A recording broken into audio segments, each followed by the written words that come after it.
حضرت یونس علیہ السلام ملک عراق کے شہر نینوا میں پیدا ہوئے تھے، جس شہر کی طرف آپ کو نبی بنا کر بھیجا گیا تھا۔ اس کی آبادی 1,00,000 یا اس سے کچھ زیادہ تھی۔ آپ بھی لوگوں کو بت پرستی سے منع فرماتے تھے اور ایک اللہ کی عبادت کی تعلیم دیتے رہے، برائیوں سے منع کرتے اور اچھائیوں کی ہدایت کرتے۔ اس بات سے آپ کی قوم آپ کی دشمن ہو گئی۔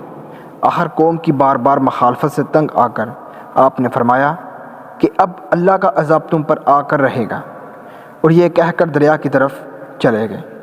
ایک کشتی جانے کے لیے تیار تھی، اس پر سوار ہو کر روانہ ہو گئے۔ جب کشتی بیچ دریا میں پہنچی تو رک گئی۔ ملاح نے کہا، اس کشتی میں کوئی غلام ہے جو اپنے مالک سے بھاگ کر آیا ہے، جب تک وہ نہیں اترے گا کشتی نہیں چلے گی۔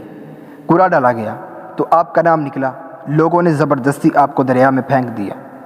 اللہ کا کرنا ایسا ہوا کہ ایک مچھلی دیر سے منہ کھولے کھڑی تھی، اس نے آپ کو نگل لیا۔ لیکن حضرت یونس علیہ السلام برابر اللہ کی پاکی اور بزرگی بیان کرتے رہے۔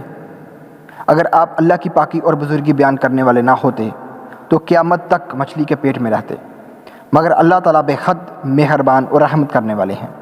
وہ ہر توبہ کرنے والے کی توبہ قبول کرتے ہیں اور ہر پناہ چاہنے والے کو پناہ بخشتے ہیں۔ حضرت یونس علیہ السلام بغیر اللہ کی مرضی کے باغ آنے پر شرمندہ تھے، اللہ نے ان کو معاف کر دیا۔ عاجز آ کر اندھیرے میں پکار اٹھے، لا الہ الا انت سبحانک انی کنت من الظالمین۔ اے اللہ، تیری سوا کوئی عبادت کے قابل نہیں، تو پاک ہے، میں نے اپنے اوپر ظلم کیا۔ اللہ تعالیٰ نے ان کی دعا قبول کی اور غم سے نجات دی، مچھلی کے پیٹ سے نکال کر میدان میں ڈال دیا اور اس پر ایک بیلدار درخت اگا دیا۔